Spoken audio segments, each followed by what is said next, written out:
Hello, everybody. It's 2:33 p.m. Central Time on the 7th of October, 2022. It is Friday here in the United States, and I am here on the Earthquake 3D live stream over here on Twitch. I'm recording too, and we're going to get a display capture turned on here so that you can see what I see here on the screen just a little bit better. And let's just start here and do a earthquake update. Go ahead and bring people up to speed as to what's going on around the planet. We'll also talk about what to look for over the next several days. We have new activity on the west coast of the United States up in Oregon.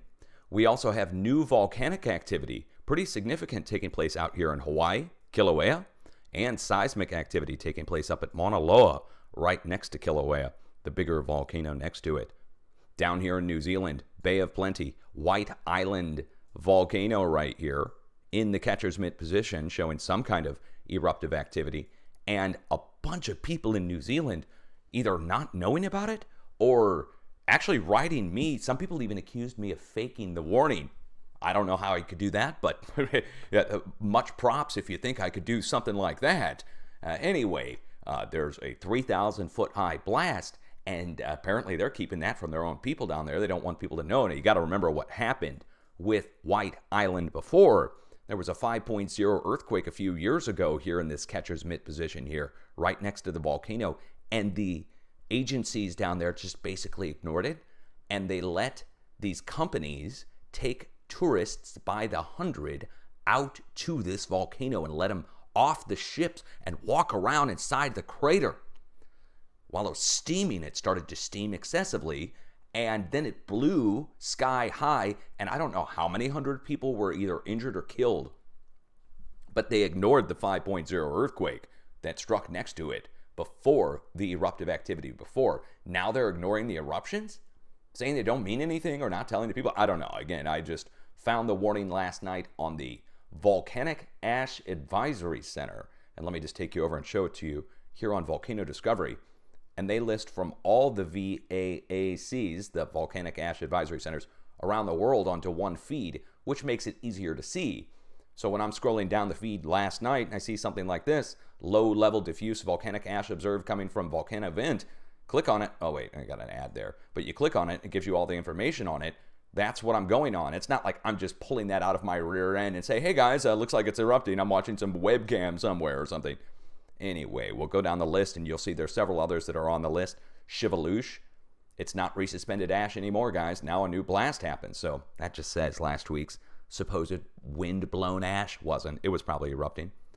Ibeco, 12,000 foot high blast. Fuego, Sanjay, and so forth. All the way down the list. It's just a repeat of all the regular eruptors, but we have to add in Nevado del Ruiz volcano and Nevados de Chilean volcano down in Chile. I make a big deal about that because that's an increase in Chile where we didn't have any eruptive activity at all. So let's start this update by talking about the deep earthquakes and the solar flare. Solar flare happened 2.5, almost 3 days ago, and it takes about 2 to 3 days for solar flare charged particles, which they're Earth directed in this case, to reach Earth. It takes 2 to 3 days. So light travels at whatever speed, and it gets here in a few minutes from the sun, but the charged particles are physically traveling from the sun, take however far it is, and it takes up to 2 to 3 days to get here.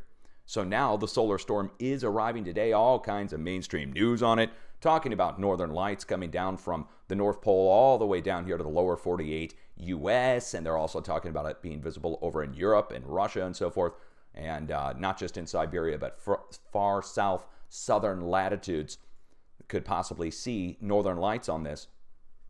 And they're saying it's a glancing blow, but guess what?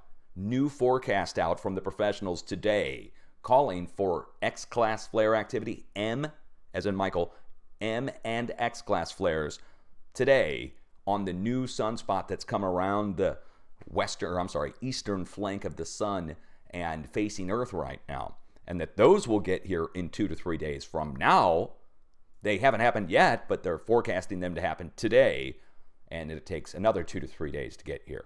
So it looks like we're going to be going through some rough seas on the solar activity. Now what happens is the charged particles come in and hit Earth. They hit the ionosphere. Ions being electricity, basically. The ions, the charged particles, get captured in Earth's magnetic fields, and that's how you get all your northern lights lighting up, and the wavy northern lights. Those wavy northern lights, the waves, is the electromagnetic field of the Earth that you're seeing, the actual field bands of the Earth, field lines of the electromagnetic bands that go down into the core of the Earth, or into the plates, core of the Earth, down at the, of course, ground. So that electrical charge that gets captured in Earth's magnetic field actually goes to ground, and ground is the core of the Earth. Now, there's some talk about it going back to the sun in some big circuit or cycle. That's like, okay, maybe. But whatever, it goes down to the core of the Earth.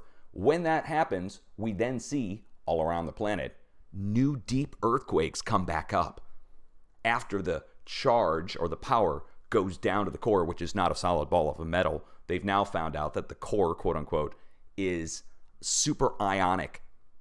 And super ionic, just think of the northern lights, but down in the core of the Earth. And instead of atmospheric gases, we're talking about vaporized heavy elements like iron and nickel, vaporized by the plasma torch that's down there at the core. Now, I don't know, again, whether the core is what its shape, is it rotating or not, don't know any of that. All I know is that after the solar arrival, within a couple days, 2 to 3 days after arrival, we then see deep earthquakes and bigger, larger earthquakes, very big earthquakes after the solar arrival within just a few days. So it takes 2 to 3 days to get here, and then about 2 to 3 days for there to be an effect. So about a week, 6 days after the solar, the big activity really takes place. So we're seeing the arrival now, and we're already seeing new deep earthquakes. USGS is omitting deep earthquakes over here where our 2-letter Ds are in Indonesia. The Europeans are reporting them. And you would see them raised high off the globe here if the USGS was reporting them. The European feed is only 50 earthquakes long. So in a day, the feed refreshes on European feed, and we don't see the deep earthquakes anymore. You have to go check their feed and just look on the actual numbers. It's crazy. Anyway, so we go down and across and around Indonesia. I need to go open something now from the USGS plate boundary map over here on the West Pacific. And look at the red lines of the Indo-Australian plate. Now, these are the earthquakes on the USGS side. But if we look at 48 hours, see the difference between what the USGS shows in 24 hours and what really is moved in 2 days' time? We have to look at 2 days' time, not one, because this is the time scale that Mother Nature works on. So make note of the magnitudes here. We're going to count them out. 4.9, western northwest tip of Sumatra, Indonesia, next to, well, actually, that's going up next to Indian waters here, Smith Island. But 4.9, 4.9, then 4.2, then 4.7, then 4.4, 4.4, 4.4, then 4.5, 4.5, 4.5, then another 4.7, then another 4.9, which was taken down to 4.8. So let's recap. 4.9, 4.7, 4.5, or I'm sorry, 4.9, 4.7, 4.7, 4.5, 4.5, 4.5, 4.4, 4.4, 4.4, 4.7, 4.9, 4.9. It's the same size going out in two directions, like two prongs on a fork. And the two prongs on the fork, one going up to the north towards Japan, the other reaching out across the plate boundary, going up towards Indonesia. And the shape is unmistakable to match that plate boundary. So what does it mean? It means the whole plate boundary system across the Indo-Australian plate going north up towards Japan just shifted in a day, all on a 4.5 to 5.0 basis. How much energy do you think it would take to displace 10,000 linear miles, or well, maybe 8,000 linear miles all the way up from Japan, back down to Indonesia, and back around all the way up to Myanmar? Here's our key down at the bottom to see how long 1,000 miles is. So, I mean, you can see it. That's a huge distance to move in a day on that basis. It would take a huge amount of energy to move that like this right now in a day. All the white-colored earthquakes today, the pink ones from last night. So it started here last night with the pink, and then went up to the north, white earthquakes, and over to the west, white earthquakes. Again, the color coding tells us the darker the red or the darker the pink, the older the earthquake is, going back to 48 hours. Now, Azay! wake up down here in Australia. You did have activity come in down somewhat center west southwest, which I talked about a couple days back in my last update. Now, down here next to Adelaide, 2.4, 1 magnitude less. You were 3 point something, 3.4 over to the west. Now to the east by southeast. I'm sorry, again, down to the east by southeast. We're now 1 magnitude less. The only thing missing, and I asked about this, but nobody was able to respond, or I didn't see a response. I didn't see any earthquakes get reported back up here on the northwest coast of Australia. That's normally what happens. We get earthquakes up here right on the arrow, and then we see spread across all of Australia. So I'm just wondering, did we get a 4 point something earthquake up there and I just missed it? And then 3 down southwest, 2 down southeast? Anyway, that's what's going on. Australia is being displaced, but let me explain why. We just talked about it. The whole area on the north side, the plate boundary, it bends across Indonesia and goes up to Japan. That's all moving. And then go back a day, or 2 days. Wonder if something struck here on the northwest side. I got to wonder. But then southwest Australia and southeast Australia, right in the middle of the Indo-Australian plate, or the Australian part of the Indo-Australian plate. We go over to the east, and this is where White Island is erupting, and deep earthquakes are popping off over here, over on the east side, north of New Zealand. And deep earthquakes are popping off north of Australia that the USGS is literally omitting, and I had to catch on the European feed myself. Okay, so that's a lot of movement. It's before the solar storm arrives, or as the solar storm is starting to arrive now.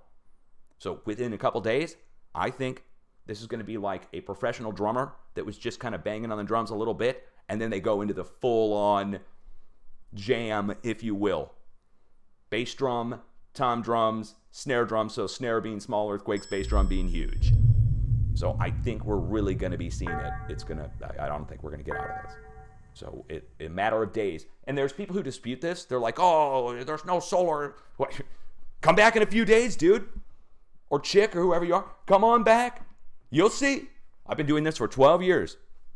And I do not recall a time where there's been X-class flare activity pointing towards Earth with huge amount of charged particles hitting the Earth in a strong solar wind. The Earth's magnetosphere getting buffeted and pressed down towards beyond where the satellites are, and not have an earthquake effect. Anyway, and that's all caused by very low frequency, which is emitted by the aurora borealis, the northern lights and southern borealis. They emit very low frequency. The vibration of the northern lights is VLF, and lower even, ELF and ULF. So VLF, very low frequency, ultra low frequency. Going up to the north, we go up to Japan.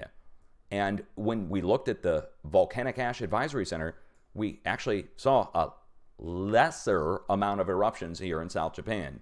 It's not completely quiet, but it has taken a step down. Look where all the rings overlap. 5.3 down here, right next to Okinawa, which was felt across the island. And on the north side, 4s right up here at the plate boundary, 4.8, 4.9. Plate boundary for what? For Japan. Check it out. Look at Japan here. And it's, whoa, man, my mouse is moving all over the place. Here's Japan. There's the plate boundary. Goes down to the south that we were just talking about, earthquakes coming up to the north. There's an H-shaped bend in the plate here. And that's what we're looking at here, where the earthquakes come across, go up to the north. And they're all the same size, 4.8, 4.8, 4.5, and so forth. So it's the same size as what's going on over here, 4.9, 4.9, 4.4, 4.5. And it's the same size as going up to the north. So what does that mean? It means the whole plate is shifting on the same basis, on the same size in a day. In the middle of the whole hot mess, 5.3. As we go across Kamchatka, Russia, it's actually quiet. But quiet is relative. We have volcanic activity now taking place. Shiveluch, here on Kamchatka's peninsula, as well as Ebico. Oh, hold on 1 second, guys. Hold on.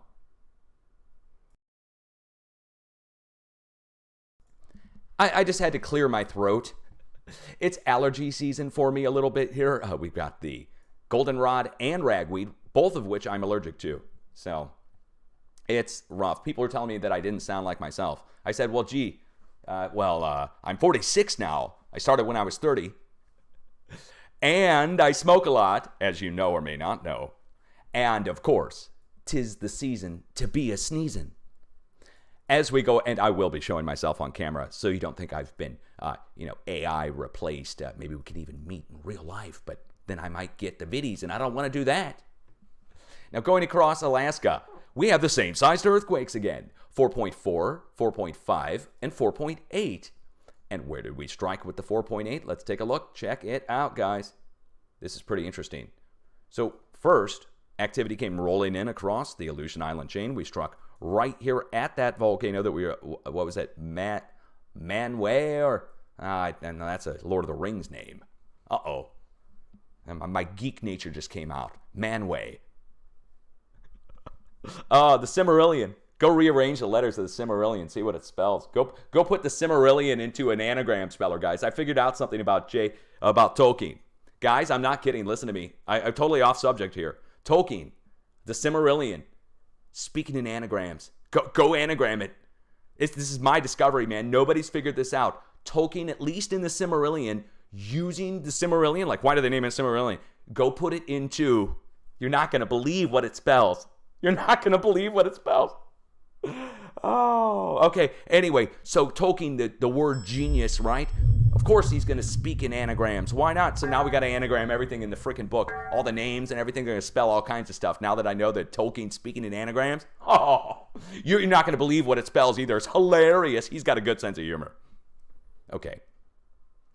All right, so let's recap here now. We have 4.8, 4.9, 4.5, 4.5, 4.4, which is somewhere down in there, and a 4.1.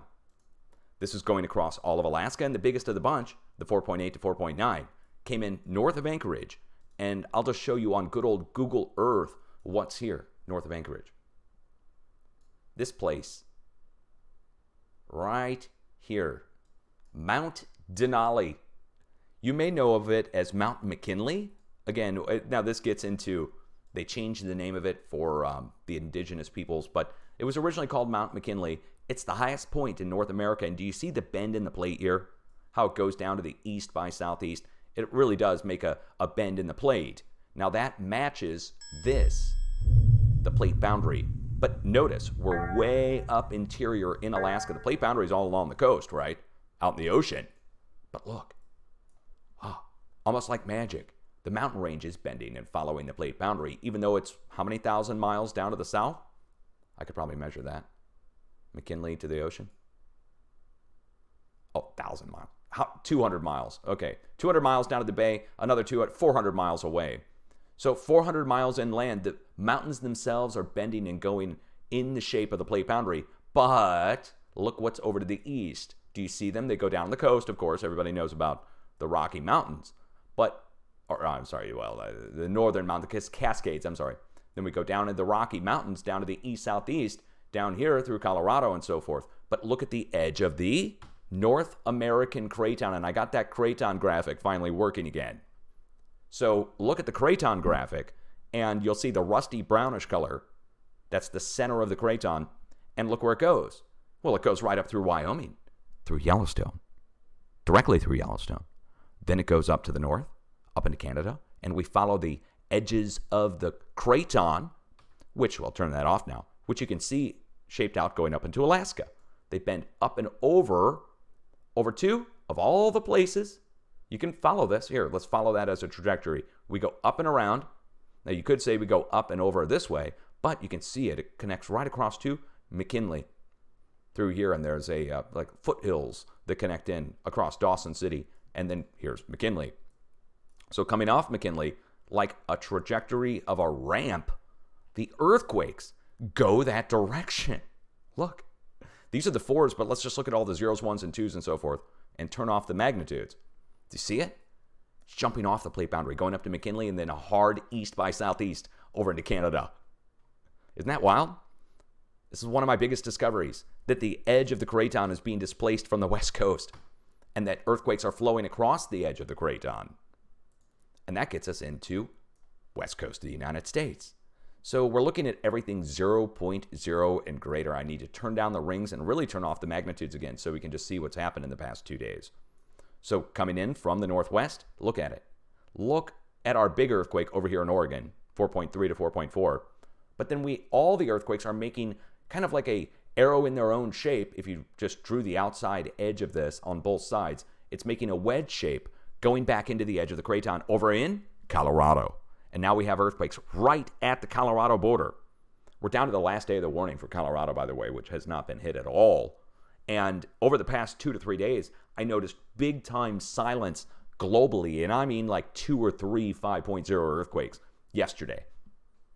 Almost like somebody hit the off switch. Anyway, so that craton diagram really, really matters. And the earthquakes are going across the craton. So now that we've seen that, here, hold on one second. Whoops. I got to click on something here. There we go. We're going to turn down the magnitude so we can see through it all. Look at all that. So this is a fair amount of activity for 2 days' time. There's been times where we have next to nothing going across California. In this case, we can barely see California with all the zeros, ones, twos, and threes that are across the state. The 4 are up here to the north. I think we should start there and look it up. Then we'll go and look up other locations. Lacombe, Oregon. USGS shake alert. Yeah, they got that shake alert going on now. Yeah, wonderful. Okay. So, you guys having a good weekend already overseas? We're getting ready to start it here in the States. It's like fall here, autumn, and the trees are just absolutely beautiful. And I'm talking next level. I wish I had the camera. I could turn it on for you, but that ain't going to happen. All right, we're going to turn on all of my place marks. We have to find our nearby volcanoes. We need to look and see where the nearby volcanoes are and measure how far. I look within 40 miles, 40 miles, for the nearest volcanoes because magma chambers can shift over time, or the surface can move.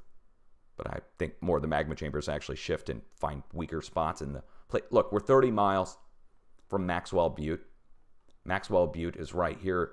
Old lava flows going off of it. You can barely even see. But these are all lava flows. All this gray matter here, or whatever it is, dark black, that's not forest fire. Like, for instance, this is a lava flow from Belknap Mountain Knoll, Belknap Knoll.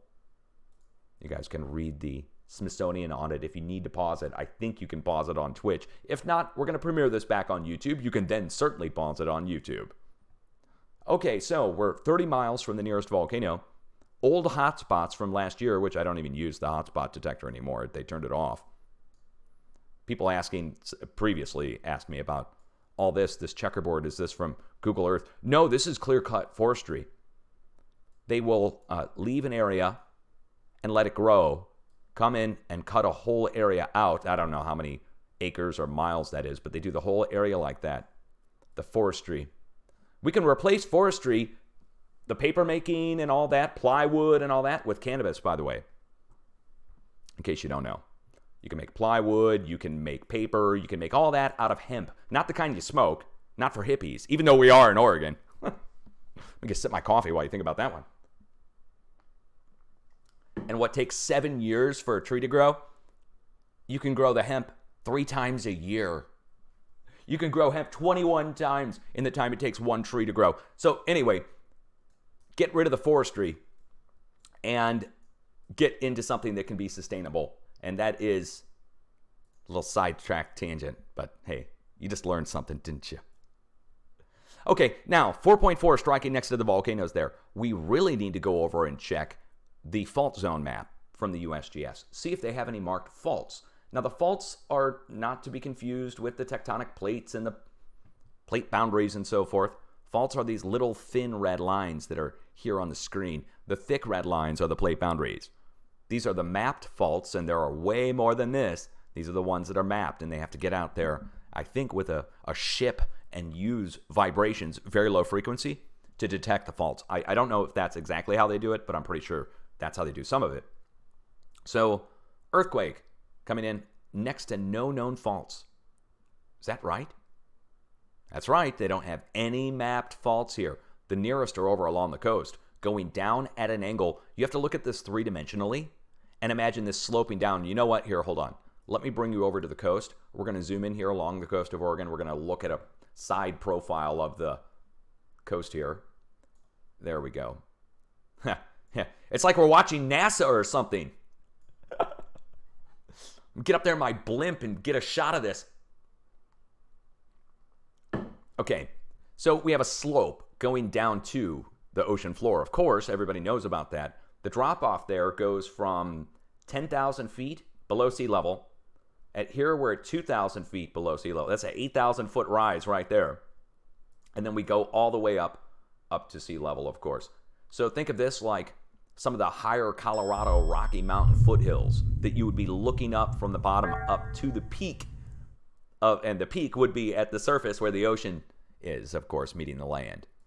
So that's where the quake is, on the interior of that, no mapped faults, and out in the ocean, out on the Juan de Fuca fracture zone. Yesterday, 3.3, this is a volcanic segment. The Blanco fracture zone, I think is what it's called here. Hold on, am I right? Well, East Blanco. Okay, so we have the East Blanco Depression, and we're right next to it in the middle of this S or Z-shaped, or actually this is M-shaped, like the letter M, and it goes down to the south and meets up with the Gorda Escarpment, which then goes into California and bends to the east by southeast, and that makes, of course, the famous San Andreas, the plate boundary, the thick red line. So Gorda Escarpment here, San Andreas here, Juan de Fuca here, earthquake out on the Juan de Fuca, out at the volcanic segment, and over here next to the volcanoes over on land, up above it all. Up to the north, nada, and I'm talking no earthquakes reported, and that's just shady and suspect up here now, just at Vancouver Island and, of course, Haida Gwaii and BC. So just wondering what's going on up there with the lack of reporting of earthquakes, but we can look down to the United States and see, even though they're not reporting up here, that you could connect this line from Alaska down through Canada with the missing earthquakes, and it would pick right back up here in Washington State. So Washington State, we do need to talk about this. We have a series of earthquakes back at Mount St. Helens, Mount Rainier, and then we're clustered out up here on the northwest side of the state. This is going into the Strait of Juan de Fuca, and then we go over to the east, over into Idaho with a very rare earthquake. Let's go take a look at this one. Dover, Idaho, in the Cabinet Mountains. I don't recall ever having to look up an earthquake up here. Let's go see what's there. You never know. You have to find out. The only way to find out is to look it up. It's not like the USGS is going to tell you. They won't tell you even if it's directly at a volcano. Okay, here's more of that forestry clear cut that, again, that's pretty wild they do that, right? Okay, what is here? Priest Lake, Lamb Creek, Sand Point. Man, I don't know any of these. Do we have any marked volcanoes here? Let's go ahead and turn on our volcano place marks again. Previous hotspots. No marked volcanoes. Nothing. Now, I remember a few years ago at I'm probably butchering the way that's pronounced, Coeur d'Alene, that right down here, a series of hot spots started popping off, and we picked those up on weather satellite, actually, which was pretty weird to pick up weather satellite hotspots. Again, the weather satellite up in space or wherever it is, up above, looking down, and it picked up all these little flashes of heat, but they weren't fires. They would just come on and go off, and they were all over the area, spreading out about 100 miles. And it wasn't farmers burning fields or anything. They literally were heat signatures, electromagnetic, being picked up by the weather satellite, and it mistook them as fires. But that was a few years ago. All right, well, the only other thing I can lend this towards is this. The edge of the North American Craton one more time. Look where it goes. It goes right up through here. I mean, directly through here. Through the middle of northern Idaho and or western Montana. So it's Craton. Craton shifting. That's the earthquake there. There's no volcanic feature there, even though there are mountains. The reason there's mountains, there's folds. The reason there's folds, it's the edge of the Craton. But back over to the west, this is straight up Juan de Fuca fracture zone. Let's go take a look at it. This thing right here is called the Strait of Juan de Fuca, and if we turn the USGS fault zones back on, we'll see it go right through here. It's marked, actually. What's this one called? Oh, no. Oh, dude, no. The Devil's Mountain Fault. Again. You just can't make this stuff up. There it is. Devil's Mountain Fault getting hit, coming in on land. Going over to Yellowstone, no big deal. Now, Yellowstone is no big deal. Yellowstone is on the edge of the North American Craton. The swarm of earthquakes there is double stacked now. There's 2 significant swarms of earthquakes at Yellowstone. But the reason Yellowstone is swarming is the same reason there's that rare earthquake up in Idaho. The Craton's moving. Why is the Craton moving? The whole plate shifted last week and the week before. Last 2 weeks, plate shifting just completely crazy. 7.0 activity all the way around the Pacific plate except for the United States, basically. Central America got a 7.6. 6s and mid-range 6s struck all the way down South America. 7s struck in the West Pacific, far West Pacific, and Japan, I think, got upper 5s near 6. Literally, we were one of the only people to not get the 7s around the plate. And that's because we're the last on the list. We're the last on the stop around the plate. Let's go back and look at the USGS plate boundary map. You'll understand this now. Now, I think even the basic viewers should be able to understand this. We start over here, and we flow up, around, over, across into Alaska, into the Craton, and down into the United States. So we're the last on the list around the Pacific to get it. Europe even gets hit before we do. The flow goes out of the West Pacific, straight across, over into South Europe. And the flow goes straight across to Central and South America, following the plate boundaries like a letter V. Let me show this to you. Spreading out in 2 directions across, hitting northern South America and southern South America. So we literally are the last to get it around the plate. And we lose, we get a loss of energy by the time it gets to us. Hence the step down. There's only a few times when the plate is insane overdrive and we see the same sized earthquakes come to the United States. It's happened a few times in the 12 years that I've been on here doing videos and making live streams. Okay, and now let's go down into California. Now, first of all, you should be able to see that there's a line of earthquakes going out of California, reaching over to a pinnacle point into Utah. And I'll mark the pinnacle point at the Utah-Colorado border. And that pinnacle point matches the purple part of this Craton diagram that goes over to the rusty brownish color. From California, the purple part, right? You see it? Now that matters. This really matters because at the California border, at the purple part, there's a supervolcano. Right where the purple meets over into the green. And let's just turn off the magnitudes one more time. Turn down the ring so you can see this. Over here at the California border, Long Valley Caldera, marked with earthquakes all the way around it in a ring. Going over into the valley 2 days ago. We can get the earthquakes in the valley out of there, and that's what's hit since. All 0s, 1s, and 2s with a 3 in the middle, or from yesterday. But you can see it, a ring of earthquakes around this. Go down and show you what's at the California-Nevada border, where all those earthquakes are occurring. A ring of earthquakes around this. This is Long Valley Caldera, 1,000 cubic kilometers of melt measured below with very low frequency, confirming it's a supervolcano. It's lined with its own volcanoes, and then it has volcanic fields all the way around it. And look, that's where the earthquakes are going to. So the supervolcano and all the volcanic fields around it over into Nevada, and then back over into the valley. Did you know there's volcanoes, or volcanic features over here in the valley, across from the supervolcano right in here? I talked about them in my last update, but I'll show them to you. You can just see them with your eyes. This, for instance, well, here, hold on. Let me turn off our borders and labels. This is one. This is a bulging laccolith. It's huge. There are earthquakes that strike around the outside edge of this thing, and fires which break around the outside edge of this thing. Right next to it is Shaver Lake. It's a little harder to see with its flow out and bulging, is another laccolith. These are laccoliths, or bulges in the plate caused by intruding magma down below that causes the bulge and the rise. Across from it is the supervolcano. The laccolith is about the same size as the supervolcano. Shaver Lake, again, earthquakes around the outside edge of Shaver Lake and fires around the outside edge of Shaver Lake. Go down to the south and there's the third one that I showed you in my last update. Right here. This one is collapsed. So this was a bulge at some point in the past. and it collapsed. It took a crater-like shape.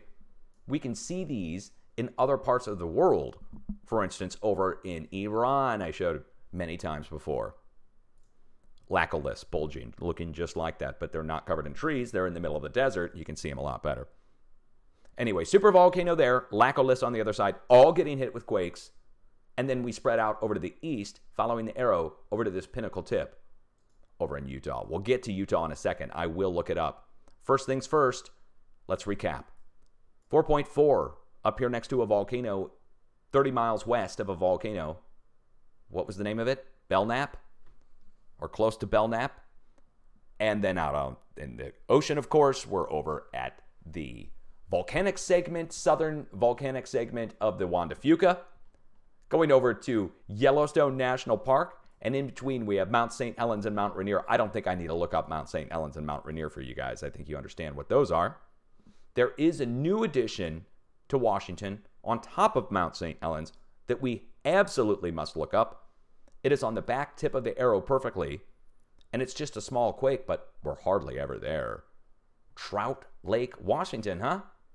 Well, that's interesting because I would think the USGS would tell us if there was something there. Dutch, I checked the USGS site. It didn't say anything about a volcano there. It says it's not related to the volcano. Really? So if the USGS doesn't tell you it's related to a volcano, but it's striking down below a volcano, do you need them to tell you it's related to a volcano? We're down below a stratovolcano called Mount Adams. And I can just tell you, it just happens maybe a couple times a year that we'll see Mount Adams move. Normally, we're moving over to the west, over here. Wow, have you guys ever seen this? Here's the USGS doing something that I was just complaining about them not doing. Telling us that there's a volcano there. Well, you know what? This one's just a no-brainer. Let's go put it in Mount St. Helens area, right? Let's go see where in the area we are. Oh, we're on the flank of it. We're on the east flank of it. Previously, a day and a half, 2 days ago, we were in the crater itself. And I think maybe that's where the other earthquakes are. I could look them up. They are. The others are over in the crater. So let's recap. Mount Rainier, Mount St. Helens, Mount Adams. We go over to the east. We're going along the edge of the craton over to Yellowstone. Down to the south, of course, we have a 4.4 next to Belknap Knoll. And then out in the ocean, out on the volcanic segment just south of the Blanco Depression. That's a lot of volcanoes, wouldn't you say? Now, what's causing it? Well, the plate shifting. One more time, craton edge, plate shifting, volcanoes start to move. It's a sign of something coming in. So what's out at the very front tip of this? Out over here at Colorado. Good old Colorado. Or over in eastern Utah. Sunnyside, Utah. We're at a negative 3.3 kilometer depth. What? We're 3 kilometers above sea level? Man, it must be up in the sky. Oh, wait, we're just up in a mountain and it's a miscalculation? Or not calculated properly? So we're up above sea level. The elevation here is 7,633 feet, or 32. And all of this is drilled, this whole valley. See where I have it marked as oil down here?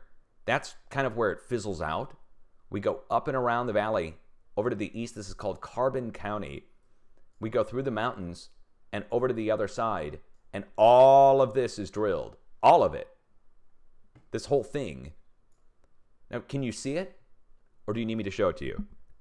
Do you have eagle eyes? Can you see? Are you watching in full screen? Are you watching on a little phone? Oh, God. If you're watching on a phone, it's going to just I just keep zooming in until you can see it. All right.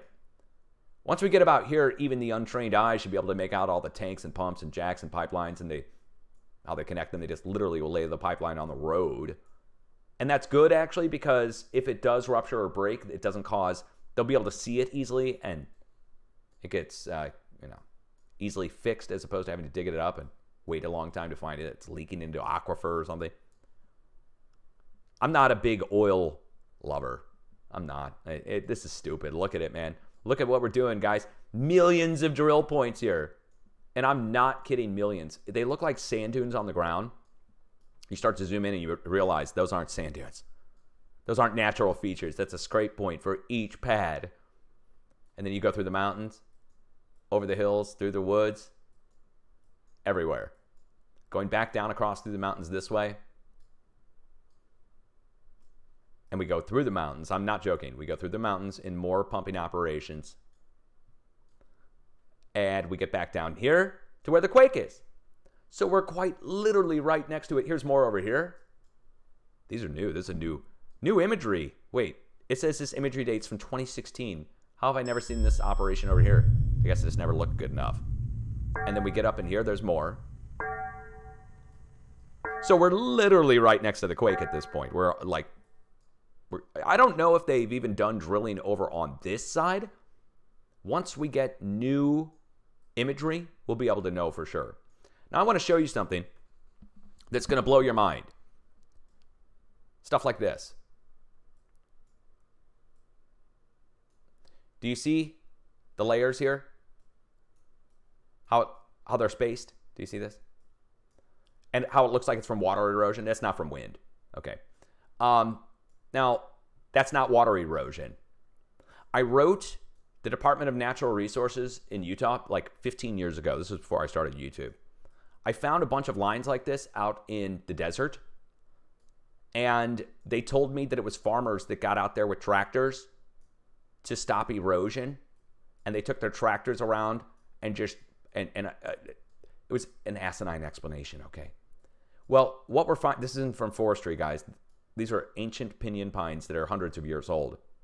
Now, the West was discovered about 150 years ago, maybe 200 at the most, if you want to incorporate in all the stragglers that came beforehand. So to have this with hundreds of years old pinyon pine trees is a sign of either A, this was done by people a long time ago and perfectly spaced, or B, this is a sign this was all underwater not that long ago.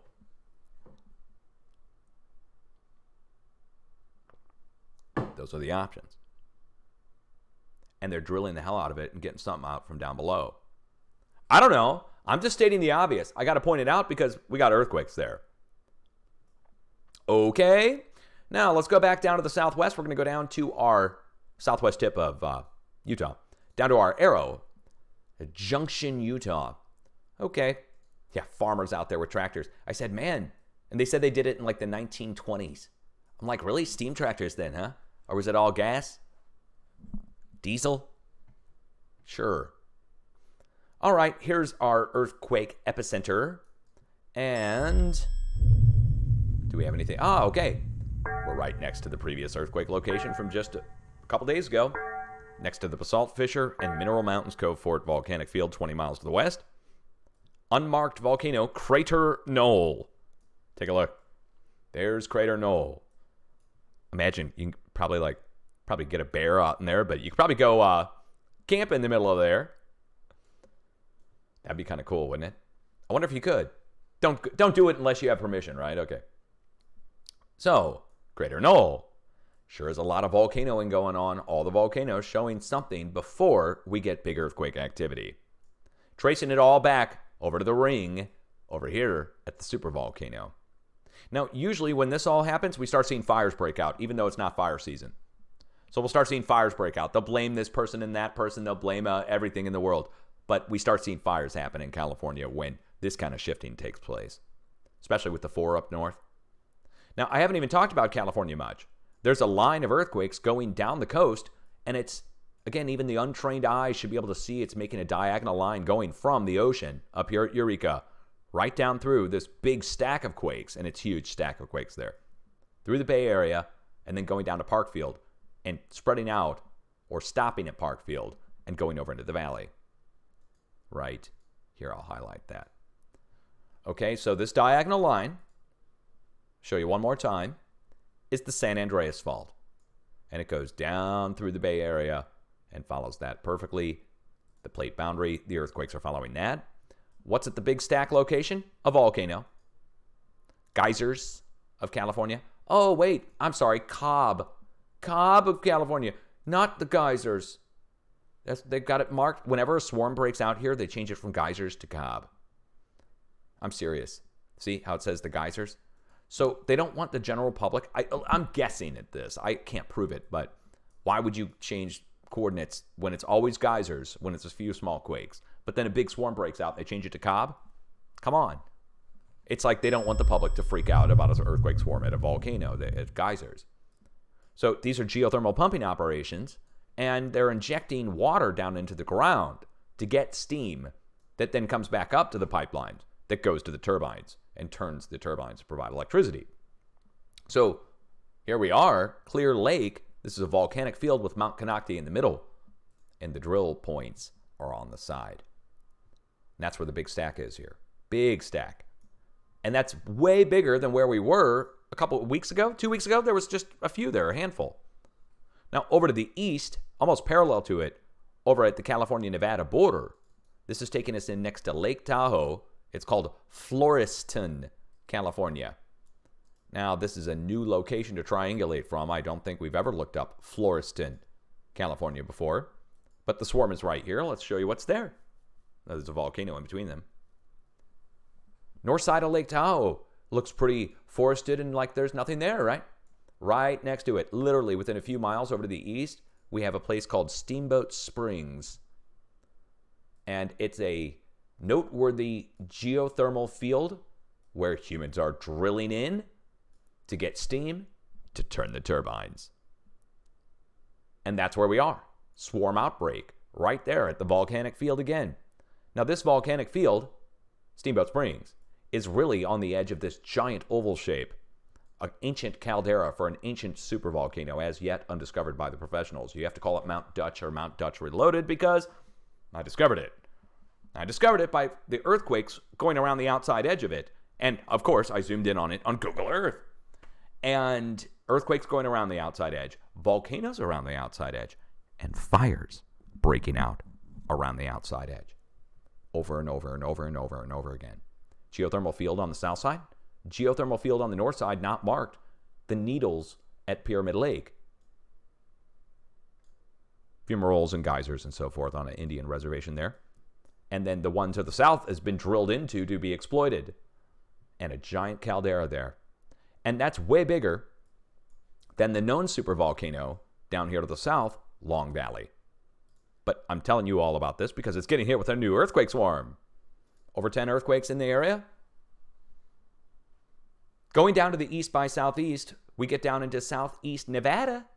What's down in Nevada? You guys want to go see? Let's go take a look. Beatty.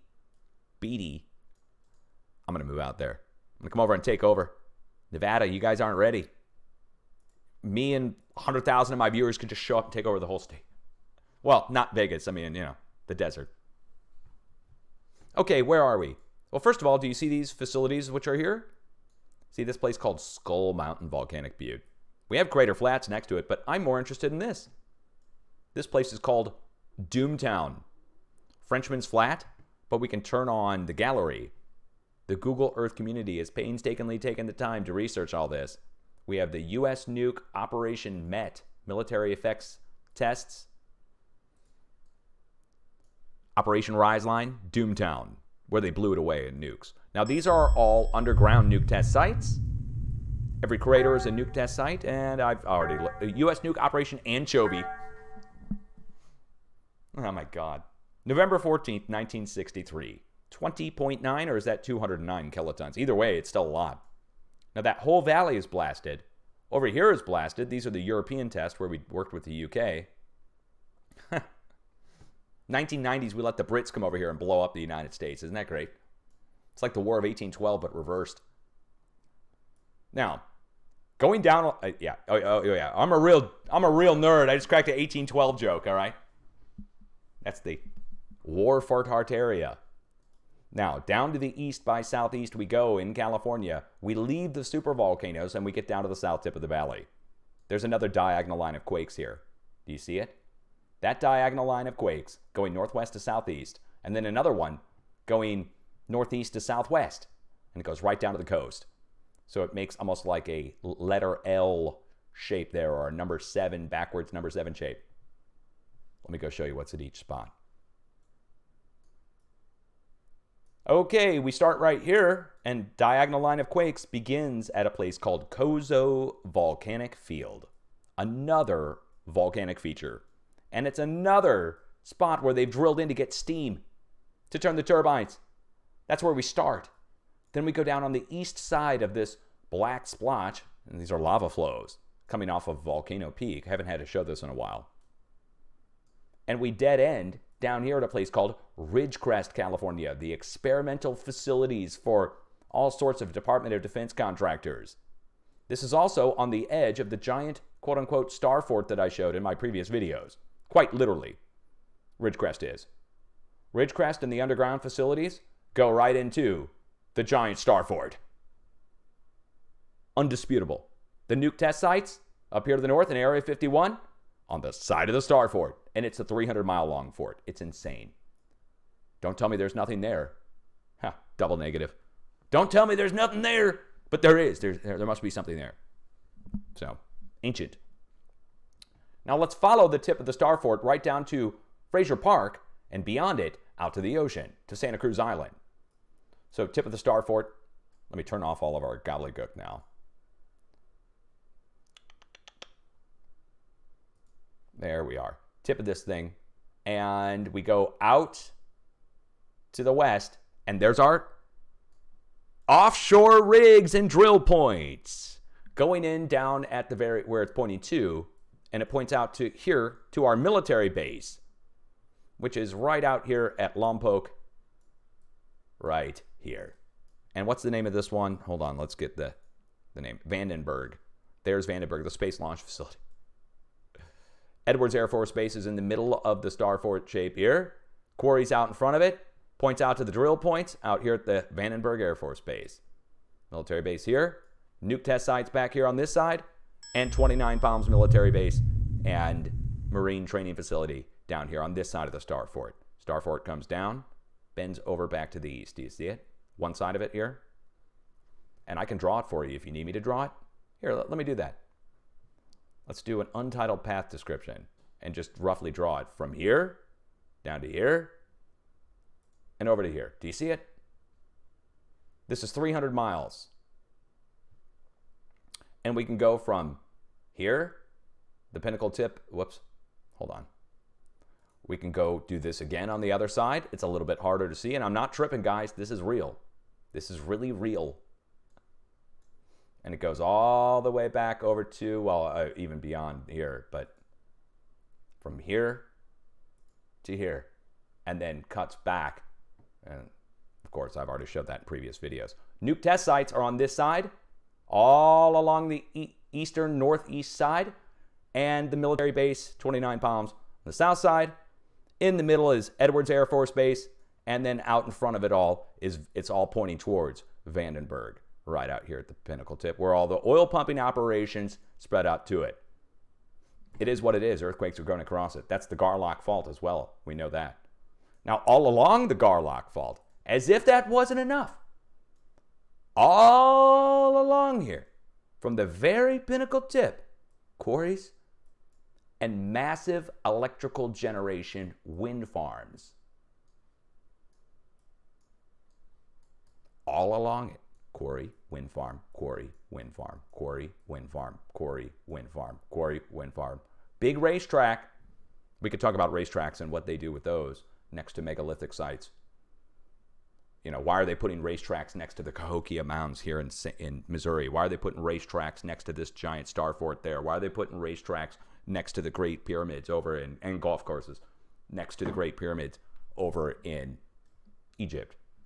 Got to look into it. Why are they building those stadiums in all the spots where the Tartarian star forts are? Energy, guys. We get into energy. We get into rings. We get into energy. We get into very low frequency and a ring antenna, basically. Geometry. Down to the east by southeast we go, and we go along the San Andreas. This very well-known section of the San Andreas. It goes and branches off into 3 points. Let me show it to you. The San Jacinto, the Elsinore, and the San Andreas. San Andreas is the thick red line here on the screen. Let me make sure you can see this. Thick red line on the screen here is San Andreas. It goes over to the east side of Salton Sea. And right where it meets Salton Sea, there's a volcano called Salton Sea Butte. It changes into the Imperial Fault. Goes to the south. Over here, in the middle, San Jacinto Faults. And then over to the west, the Elsinore. So Elsinore, San Jacinto, San Andreas. 3 prongs all go back up here and meet with the San Andreas, right here at the pinnacle tip of the star fort that I showed you already, right here. Here's where they meet, and they branch off in three directions. One goes down along the edge of the star fort. The other branches off of it and goes on the side of the volcano, and the other goes down through LA, down into Mexico. Now, really, all are lit up with earthquake activity, with swarm activity in two spots. The swarm, or the stack of earthquakes, is down at the east-southeast side. This brings us in on Kneeland, California. Let me close all these other windows. Kneeland. You guys remember this from a few years ago? There were boiling mud pots that shifted at this location. It's a volcano. And the boiling mud pots shifted below the railroad tracks. They had to move the railroad tracks or something. Anyway, on the side of here, this is a well-known location in Southern California. Everybody in California knows about it, Salton Buttes. But they've drilled in one more time. Check it out. They drilled in again to get steam. Another drill point at another volcano getting hit with earthquake swarm. How many is that now, like 10? We go back up across the faults, and that's where our other swarm is happening, east of LA. And I'd like to pull the coordinates on this and just see where we are. Redlands, California. 10-kilometer depth, we're on the fault. But the only way to find out what's there is to look it up. I think we're right next to that fire spot from last year or 2 years ago. Yeah, we really are. Quite literally, we are. So, Redlands, here's where the big fire broke out. San Gorgonio?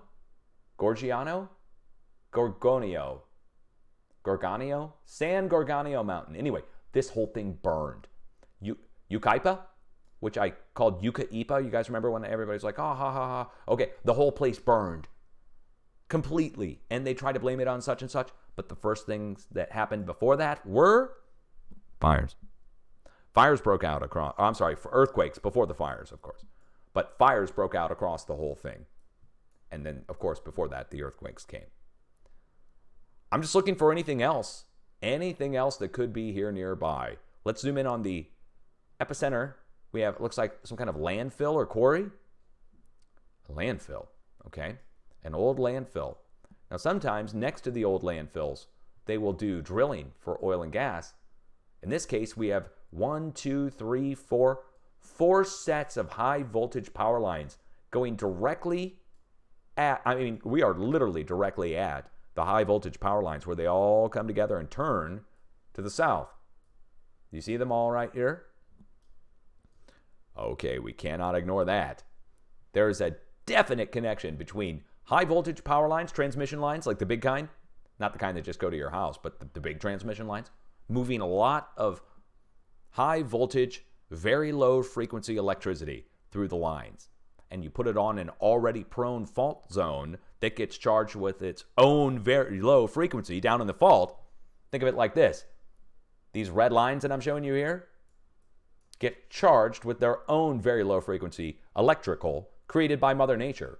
And then up above it, we basically have a circuit board printed on top of it of power lines. And those power lines working on very low frequency. And there's a translation between them, or something that happens between them, and we get earthquake activity around the power lines and the power generation facilities, such as hydroelectric dams, nuclear power plants, and everything else. And speaking of nuclear power plants, imagine my shock yesterday when I watch a video from Bushcraft Bear over in Europe, and he tells us about sudden problems over in Europe at Belgium and Germany at their nuclear power plants. All kinds of short circuits taking place and other weird things. Gee, I wonder if that's tied to the solar activity. I thought that the solar doesn't have a problem. A Carrington event type thing going on? I don't know. Must be sabotage. Must be chance. And never mind the earthquakes that hit across the area last week, right before the pipeline blew up. Anyway, what are we seeing here in the United States? It's lines of earthquakes going along the edge of the plate, following our trajectory from the northwest to the east-southeast. I am going to look for a new step up, magnitude-wise, to go a full magnitude higher by the end of this week. So this past week, LA, we had warned LA, and it got hit with a magnitude less than expected. I warned for 4.9, and like 3.5 or something hit. And then, instead of that, just south of the border, the exact same sized earthquake that I had warned for, a 5.4 or so, a 5, hit right south of the border down here in the Gulf of California instead of LA. So it missed it by 240 miles. And I'm trying to get it down to 200 miles. So now we have a new 4.4 coming in the northwest. Edge of the craton, guys. Edge of the craton. Look, we have to look over to the east. We have to look over across Utah into Colorado, which I just showed you at Colorado, the drill points there right at the border. But Texas, big stack of quakes down in Texas at the drill points in Texas. Oklahoma, sudden new swarm of earthquakes. Guess what's at Oklahoma? Drill points for oil and gas in Oklahoma. And it's not up for debate. You can pull the coordinates yourself if you need to go look it up. But I mean, I can pull the coordinates if you need me to. Here's the Europeans reporting in Oklahoma, a 3.5. And we just put the coordinates in, and you will see at the epicenter the same kind of pads that I showed you over in Utah and in California. The pads for oil and gas, drill points, where they scrape out a pad and then. So do you see them? They're all these little square, not the farm fields, but in the farm fields. They have these. See the pipelines, the tanks, the pumps, the jacks? We just go on and on here. We can even get the shadow of a jack of a pump for you. A great 3D view from above with a shadow on it. Okay, there we go. And all of these little square spots are different drill points. So when you perforate the edge of the North American craton, guess what? The flow goes across it easier. Just like perforations in a cardboard box. So let's recap. Yellowstone, volcano. Down into Utah, drill points. Back across to California, volcanoes. Down to Southern California, Starfort, drill points, volcanoes, and power sources, power lines. Going over to Texas, drill points. Going over to Oklahoma, drill points. All of these. And then we get over to the New Madrid seismic zone at the N-shaped bend in the plate. You can always remember New Madrid, the letter N. It looks like a letter N. And we can see it in the topography from above, whether it's from space or from planes or blimps, I don't know. But you can still see it. I turn off the borders and labels if we need to. Coming out of Arkansas here, we make a bend with the mountain ranges, which are all shown with green trees on them, of course. We go up through Missouri into Illinois and back down to the south in a U-shaped bend down through Mississippi and Alabama. Now you'll notice off the east side of Missouri and Illinois, you see this shape right here? This is called the Wabash Valley seismic zone. Very few people even know about. Everybody knows about the New Madrid because the New Madrid, town of New Madrid is right down here. But the Wabash Valley goes and curls up into Ohio and over to the east coast almost. Anyway, looking at it this way, coming out of Texas, it's the edge of the craton comes up, east, north, south, northeast, all the way up the east coast, and it matches perfectly this, right? Again, I just showed you the edge of the craton. Now look at the quakes. This is 2 days worth of quakes. But notice anything? Well, we start in the northwest, we go in a trajectory down to Texas, we go back up into Oklahoma, over to the New Madrid seismic zone, and then up the east coast. 2 days. And it's all relatively the same sized earthquakes once we get out of the Midwest. So big movement on the West Coast, 3s and 4s and 5s and so forth. And then we get 2s and 3s and 4s in the Midwest at the drill points. Then whatever doesn't get expended at the drill points makes its way over to the East Coast. And if it's a big push, it tends to maintain its momentum. That this wave goes across the North American craton and goes up to the East Coast. And we can see the same sized earthquakes that strike on the West Coast, strike on the East Coast. We've seen it happen before.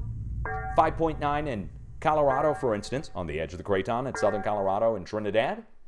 12 hours later, 5.9 rare, huge earthquake hits on the edge of the craton over here in Virginia. First Colorado, then Virginia. 2 5.9s, 12 hours apart.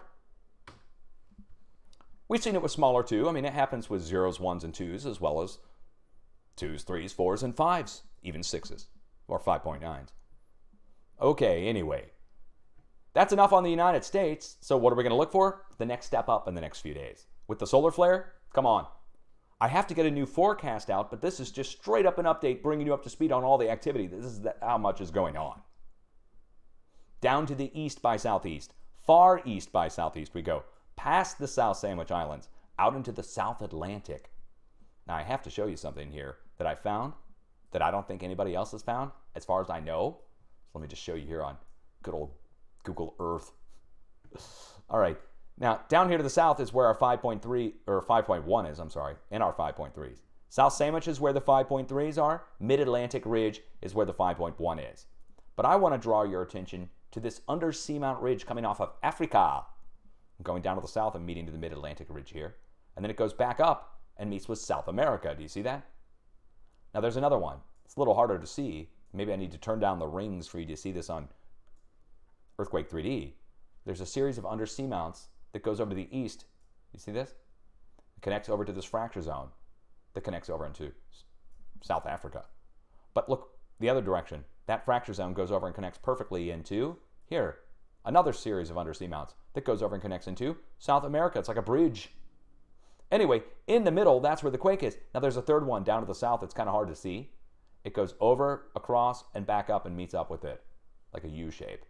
So we go directly across in a U shape. And then on the north side, this. I don't know what to make of it, guys. Is it an ancient plate? Again, I got to just kind of make guesses because we go down there and take a look, and they don't have anything connected across at all. They have the South Sandwich Islands over here at the tip, but nothing across. And our earthquake striking right in the middle, in between the two, where they connect. Whatever it is connects. Whatever that is. It is what it is. Earthquakes are striking there. It's the only reason I noticed it. Okay, now, my European viewers, you guys waited long enough. Let's jump over across and go over to Europe. We already talked about the West Pacific and the spread of the same-sized earthquakes. A huge amount of energy spreading out across Indonesia, going up towards Japan. In the West Pacific, we're also going to be looking for the next step up. So if we're at 4.9 up to 5.3, we're going to be going 5.9 to 6.3. But I think we're going to go a huge step up in between our deep earthquakes. And man, they're hiding the deep earthquakes, or at least not reporting all of them, USGS. They're not reporting them above 4.0. But we're going to get our big earthquake activity, the 8.0 level, most likely happening in the next 7 days. We'll be striking in between our new... Oh, hey, as I'm talking, look, Europeans just reported a 3.8 there. Look, literally just popped on the screen right here as I'm talking, 3.8. Hold on. Yeah, it struck at 2027 UTC. What time is it now? It's 2040 UTC. 13 minutes ago, a 3.8 hit down below, right where Philippines meets up in Indonesia. Now look at it, though. Look where it is. It's right on our letter D. And this is why it matters if the USGS does or does not report earthquakes, because you're ignorant if you don't see it. You don't know it's happening. So, and ignorance is not good in science. You want to know every little detail you can. And in this case, you want to know the deep quakes. Because guess what? Coming up from the deep quakes, in between the deep quakes, that's where our shallower, larger earthquakes hit. Anyway, I think we're going to be going up to near 8.0 this week with the multiple X-class flares. Well, at least one has happened and multiple are forecast. So in the middle between our deep quakes, that reduces our areas to watch. Now, if we get a bunch of deep earthquakes going all the way around the planet, it gets a little bit more tricky. I'll have to do a new forecast. Right now, we just have a few clusters of deeps, and I think that's about to change. Going across China, you'll see it. No earthquakes. China, Russia, 2 days, nothing. I don't know, maybe there's a lack of reporting coming out of here, but if it's not, then it's radio silent. I don't like radio silence when the whole planet is going into overdrive, or just went into overdrive last week, 2 weeks ago now, actually. Going into last week. And then now a new series of solar, and then China goes quiet? Yeah, look, we can just apply the halfway point rule. Look at all the earthquakes going over into Europe, and all the earthquakes coming out of the West Pacific. And if we go around the bends of the plate, up and around and over and back down through Iran, halfway point brings us in here. Nepal, China, Myanmar, and it'll most likely be on the north side of the plate boundary. If I show it to you this way, you might understand it a little better. So, China, plate boundary, bend, going over to Iran. We're going to measure between the earthquakes coming out of Indonesia and the earthquakes over here in Europe going into Iran. Yeah, it is. Halfway point brings us in right here at China-India border region going into west of Nepal, or really just on the north side of the Indo-Australian plate. It's going to break. It's going to be a big break. There's going to be a lot of people that get injured and maybe even worse. A lot of damage, and it'll be in China most likely. And not just anywhere in China. I just pointed it out to you, the halfway point between the two sets of quakes, which really then brings us right down here on the bend of the plate, north of India. And the magnitude will be a full magnitude higher than where we were last week. And you got to remember what happened in China last week, which was that 6.6. Well, like I said, 2 weeks ago now, because we went into last week with the last unrest. So that would mean we'd be going to near 7.0 level activity in China. If the last one was a 6.6, we'd go another half magnitude higher, which would take us right to 6.9 to 7 in China, which is really rare. Normally they get 6s. So that'll be happening by the end of the week. As we go over to the west, it's somewhat quiet in Europe compared to where we've been in the past. Right, guys? Take a look. You can actually see Europe. You don't have big stacks and swarms going on right now. That's going to change. Now, we can already get a warning together for Europe. Look at all these 3s. Let me get all the 2s out of there. Here are the 3s. Look where all the rings overlap for all 3 or 4 sets of them. Do you see where they all overlap? What country is this right here? That's Greece. So, Greece, Aegean Sea. Let's go back to the plate boundary map. Here's Greece. Here's the Aegean Sea. Notice anything what's on the south side of Greece? The thick red line in the plate boundary. And that's what we're going to be looking for. We're going to be looking at Greece, right where it meets into South Italy. The Ionia range, Ionia, I-O-N-I-A-N-N-I-A, however you say that. Ionia range. And really, it's just, you can even see it on the topography here, or the undersea measurements, how it goes around Crete, goes back up into Italy, and follows the mountain ranges and dead ends up into the Swiss Alps. And that's the plate boundary. So we're going to see a break there. And the magnitude on it is, just like I said, it's going to be a full magnitude higher than where we were this past week. So this past week, we're at 5.4. Full magnitude higher, what does that put us? 6.4. So a mid-range 6 coming into Greece, enough to cause major damage. What else is going on? Over to the west. Well, we went somewhat quiet in southwest Europe. A bunch of 0s, 1s, and 2s. But look who's now moving. It's pretty obvious. We're moving down at the Canary Islands. Whole bunch of new small earthquakes breaking out there. Something's getting ready to happen. Oh, man, I'm glad I put out that thing the other day. I don't mean it's going to be fully erupting yet, but something's getting ready to happen. A bunch of earthquakes down there. It started to smoke. A bunch of earthquakes back up behind it, just like we would expect. When I say back behind it. A bunch of earthquakes at Gibraltar first, going up to near 5. Misdirecting this whole seismic flow that normally goes out to the T intersection at the Azores. Yeah, it's being redirected now back down to the Canary Islands, at least for the time being, as long as this keeps taking place up here. Oh, hey, hold on. A slight update on this. Spain started moving. South Spain. For crying out loud, go back and watch my video from 2 days ago. We broke out down here in Morocco, and I talked about several months ago when we broke out in Morocco and went up into Spain. And then the Canary Islands went. Well, what's happening now? We broke in Morocco, went up into Spain, and Canary Islands is going now. But it's small. It's small. That's the only good news I have for you, is that right now, it's small. But the incoming is going to be a 6.5's worth of energy is incoming in the next few days. Out to the mid-Atlantic ridge on both sides of Iceland, people asking me about the Reykjanes ridge out here, and could it be erupting? That's a question for the professionals. I can't prove it. I wouldn't know if it was or not. However, seismic says something's going on out there. Something's going on out there on both sides of Iceland. You got to remember what happened in Iceland. Huge eruptive activity over the past few months. A 50,000 foot high blast that the mainstream media straight up ignored, followed by effusive eruption activity, lava flows, that went on for months. That was all just in the past few months. So on both sides of it now, we got something going on.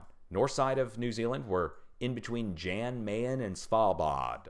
On the south side, again, we're at the Reykjanes Ridge. Okay, all right, so there's your update, right? People asking me, why doesn't Africa get reported? They don't pay enough money to the freaking global New World Order to get a freaking report. no, we don't have the equipment capable of detecting earthquakes at a far distance, Dutch. Oh, really? Well, what's this with out in the middle of the ocean, huh? 5,000 miles out in the middle of the ocean, you can't detect a quake, but over here in Africa, you can't, huh? Because they don't have enough. Oh, we can only detect earthquakes 5.0 and greater, Dutch, huh? Hubba. Whatever, Jeeves. Whatever you say, Mr. Belvedere, I'm just here to report on the quakes. Go back to the Royal Society of you-know-what and tell them I said hi. Now let's get into Hawaii. Hawaii, Big Island, last update. Mahalo. Did I say it right? I don't know. I can't say it right. I'll never say it right. Whatever. What up, guys? You guys finally just saw your new increase. Kilauea making the news. All kinds of flow going on there. Covering the inner crater. Tourists on the alert. The professionals all up in a tussle. Well, you may remember what happened first.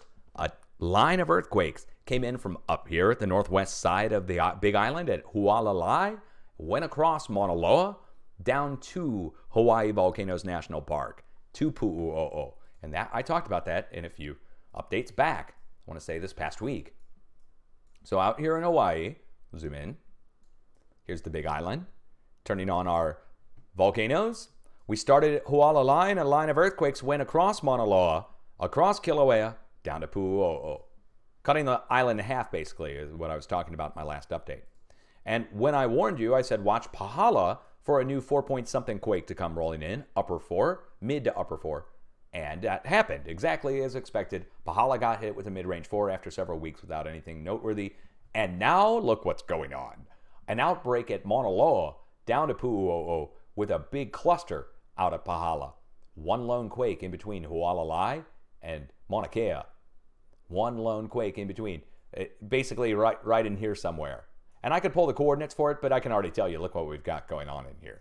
Okay, it's just nothing but a connection point between Mauna Kea and Hualalai with a bunch of craters, small spatter cones, and old eruptive points. Now, I think these old eruptive points probably belong to Mauna Loa, even though they're between Mauna Kea and Hualalai. Anyway, all three connect right there. You see it, right? Okay, that's where one lone quake is up here on the north side. Going down across over to the east-southeast, it's pretty obvious. The magma chambers over in Kilauea, chambers which connect into Mauna Loa. Bunch of seismic. Now look at the line. You could draw that back. Goes to Hualalai. Let's do that. Line of earthquakes. We're going to draw from Pu'u'o'o, across Mauna Loa, back up to Hualalai, and look at which way Hualalai is going. Notice it's going in the same direction the earthquakes are. Right? The earthquakes are going in the same direction that Hualalai is. Right? Okay, now you follow that back and look. Hey, wow, it's amazing. It's going in the same trajectory that the Hawaiian island chain is going. Now we can trace that back, and it goes all the way out. You can follow the Hawaiian island chain for several thousand miles, and it goes and makes a hard bend to the north and meets up with Kamchatka, Russia, like a giant arrow that goes down, and the arm of the arrow connects out to Hawaii there. Now from there, let's go show you. That's where your energy came from. So go back a few days to last week, and up here in Kamchatka, sudden flurry of new blasts took place, plus 6.0 level activity. Then the flow, 5s, went over to the east, which we talked about in my last update, and that was my warning for 4s, or upper 4s, to go down to the south and hit Hawaii. And that happened, exactly as expected. Now, further, as expected, this push is insane, and it's getting pretty hefty. So you have Hawaii going now. You have White Island going down in New Zealand. That's just the tip of the iceberg. Again, I've told you, when the solar arrives, we start to see amazing increases in volcanic and seismic activity. And that's where we are now. So Hawaii, I think you're going to go the next step up seismically again. Now you're going to go to 5. So you're going to see some 5.0 level activity come rolling in the next few days. Why? Well, when you relieve a magma chamber of a bunch of lava, or of magma coming up out and turns into lava, a bunch of lava comes out, guess what happens? Deformation. Guess what happens when deformation happens? Earthquakes. And the earthquakes usually about the same size as the deformation, or commensurate in size. Yeah, proportional in size to the size of deformation that happens. Breaking takes place, and you get a big earthquake. And it'll probably be the most next step up because the rest of the plate is taking the next step up because of the solar taking place. Okie dokie, man. Wow, hell of an update there. Took a little while to get through it all, but I think that pretty much covers everything. If I missed anything, I apologize, guys. Again, this is just me getting on to say hi, do an update live, record it, and we will be uploading it over to YouTube. I'll get back to my house, and I will watch it with you in a premiere. So good times. It really is. We're back online, so to speak. Well, at least for now. I don't know if they shut me off during this update or not. There's no way for me to know. All I know is that you need to have an earthquake plan. Oh, people tell me I didn't cover Central America, Caribbean, and South America. Dang it. Okay, real quick. Same-sized earthquakes, 4.4, 4.0, 4.4, 4.4, 4.5. Do you see it? 4.4, 4.0, 4.4, 4.4, and a 4.3. Okay, so it's the same-sized earthquakes. The 4.5 is down here to the south. Same-sized earthquakes as what we were talking about in the West Pacific, right? Down to the point. The only thing missing now is a 5 in between all these 4.4s. Now, that would mean, let's just say, if we look in the middle of all these, where does that put us? It puts us at Panama. Panama, Costa Rica. As far north as El Salvador, as far south as the coast of Colombia, where Nevado del Ruiz volcano is erupting. So that means a new 5 to 5.4 will be striking here in the middle very soon. These are already hit over the past day and a half, and they're the same size, spreading out in two directions, like bookends, 4.4 and 4.4, sandwiched in between 4s. A new 5 is going to pop off in the middle. Same for down south. It's gone quiet along the coast of Chile, but Nevados de Chilean volcano started to erupt right here. Then, boom, travels down and underneath. Flow went down around and underneath out to the mid-Atlantic, and this all drops off. But, new push coming across now. We should see new earthquakes break off across the middle Pacific. This is a new forecast. It doesn't matter to anybody. It's out in the middle of the ocean. We should see new near 5s or bigger strike over to the east, following both arrows. One down to the south by Rapa Nui. Or no, wait, what's the name of that place? Easter Island. I can't remember the name of the volcano, though. Hold on. Yeah, Rapa Nui, Easter Island. We'll watch there. And on the north side, up here, west of the Galapagos. Now, really, let me show you the USGS. Oh, what do we got going on here? USGS plate boundary map one more time. If we go west of the Galapagos, look where we are. So up here, we're where the plate boundary meets west of Galapagos. And down here, we're right next to Rapa Nui and where the plate boundary meets in and goes down into Chile. And so we're going to look for, again, 2 earthquakes on either side. Should be in the 5-ish range, maybe even bigger. And think of those as a sign something's coming across and going to hit South America pretty big. 2 weeks ago, I issued a warning for 7.0 level activity to come into Chile, and instead 6 hit. 6 point something. 1 magnitude under what I was looking for. So let's just hope I'm 1 magnitude off going down into South America. Finally, Caribbean, over here. Puerto Rico, all along the south side of Puerto Rico, literally right along the coast, the entire coastline. Going out to the east side of Dominican Republic and to the east side of Puerto Rico, down 20,000 feet down into the ocean. What's going on? It's a whole ring of earthquakes going around Puerto Rico now. Well, I'd look on the north side of Puerto Rico to complete this all the way around. Down at the deepest part on the north side of Puerto Rico, a new 5. Now, that's enough to shake things up in Puerto Rico just because they are 20,000 feet up at the top of a giant slope that then goes down. And, of course, we're going to expect the earthquake down below it. Why am I issuing a warning for that size? If you take all these earthquakes over along the coast of Central America, add them up, it equals about a 5. And here it is. Whoops. Here's... get this turned frickin' on. There we go. So we'll go back. Wow, I just lost my everything. Just lost everything on screen. I don't know what happened there.